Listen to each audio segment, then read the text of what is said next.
Congratulations on your new Montana fifth wheel. I'm going to show you around and show you a couple of the basics on this Montana fifth wheel. This 7-minute video is going to be designed just to walk you through the camper and allow you to take a look at the fifth wheel and answer some basic questions. If you do have additional questions, please don't hesitate to give me a call and ask. You can reach me directly on my cell phone at 231-740-6225. Right down here, we've got your battery disconnect switch. You notice that switch to the right-hand side there that's red? That switch is turned on to the green position. That's pointing to the green. That simply just means that you've got power on to your battery disconnect. And the other one's a disconnect for the inverter system for the 110 refrigerator. You have a brand new deep cycle battery there. That's your hydraulic fluid for your slide outs. We're gonna rotate over here to the side where we've got your automatic leveling system. Detailed directions on that. When we want to power it up, we simply push the button in the right-hand corner. When we want to auto level, we'll simply hit the auto level button, and that will adjust the level for us, and we can manually control it and adjust it up and down. Our propane tank, we've got a propane tank which is located on either side of the camper. This is our auto regulator.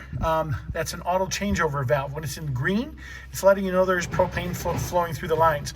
Whichever direction the propane is drawing from is the direction this little tab is pointed. So it's drawing from this tank right now. Righty-tighty closes off the tank, lefty-loosey opens the tank. And then we've got another tank on the other side. This is our docking station over here on this side right here. A motion-sensitive activated light will turn on. Up top here, we've got our exterior shower. We've got an additional port for additional solar panels. This is our water heater bypass right here. This bypass shuts off the water from going into the hot water heater when you're winterizing the camper. And this is where you're winterizing from. You'll hook a hose into that. The pump will pump antifreeze through the system to winterize the unit. City water connections right below that. You'll bring a freshwater garden hose up through that connection to go ahead and hook that up. When you want to winterize the camper so that you can pump antifreeze through, you simply turn it to winterize. Okay, these additional valves we have located down here below are for when you want to flush the tanks out. And normal flow is just the operation of filling the tank or the city water connection. So when you want to fill the tank, tab goes up and down, horizontal when you want to normal flow with city water pressure. These are your low points right here. We simply open those up. When they're vertical, that means they're in line. The water is draining out. Notice there's nothing there. The tanks have been drained for that. Our additional jack handle or slide handle, sewer hose, and electrical adapter are on the other side there. This is your furnace exhaust. It does get hot. Keep the little ones away from that, or any young people. Back here, we've got your valves for your waste and gray tank. They're located in a heating compartment underneath here. Those are all indicated and marked. You always want to open up your waste tank first and follow it up with your gray to flush out the line. It does come with the 25-foot 50-amp power cord for your multiple air conditioners that you have. A 50-amp power cord does include a 50 to 30-amp electrical adapter.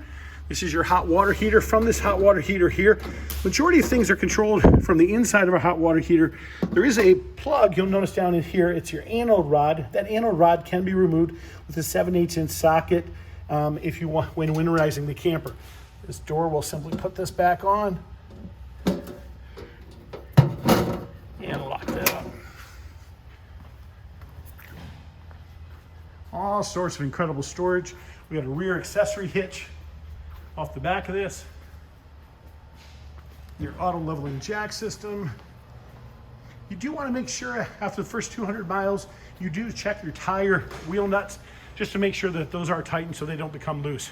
We're going to walk you inside the camper and show you where some of the basic controls are operated from. We have a nice central vacuum system right down there at the base of the steps. That central vacuum system has its hoses and attachments, typically located underneath the bed. Down here is our fuse box. The breakers are at the bottom, that is our 110. Fuse is at the top, that is our 12 volt. This is our control center. This is where everything happens here. We want to turn on a gas electric hot water heater. We use these switches to activate and turn that on. These turn on our interior lights to the camper. Our tank heaters are located here on the right-hand side. And then of course these large buttons in the corner here are to roll out your awning. And the ones at the bottom, of course, are to roll out the various slides. This unit does have 5 slides, so you've got 5 buttons. Light switches, of course, to turn on the lights.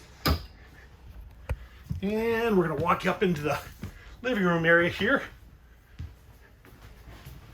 Down in here, you can see the additional switch, which controls the pop-up of the TV right there. Your fireplace, turn that on. There's a power button. You just simply hit that. That'll turn the fireplace on. You can adjust the colors, the temperature settings.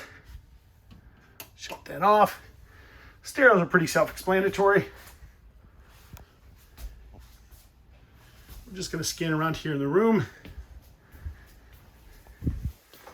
These are our thermostats for in here and our wireless control for our overhead fans. Thermostat, real straightforward.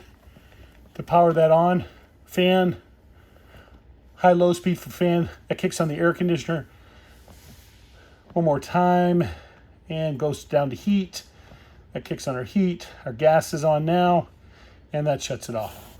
So really all you have to do is hit the bottom button, toggle through. The arrows will adjust the temperature settings, whether it's heat or air conditioning. Your keys are really located around the kitchen faucet. I'll walk you through the rest of the camper here real quick.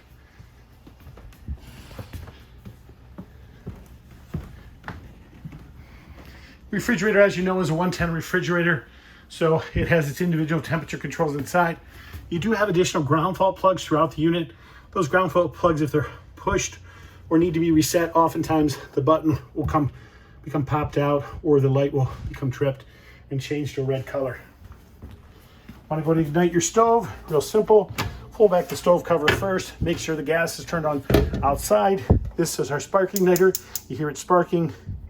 All you do is simply turn this. You'll turn this red. You'll push that. It will ignite the flame.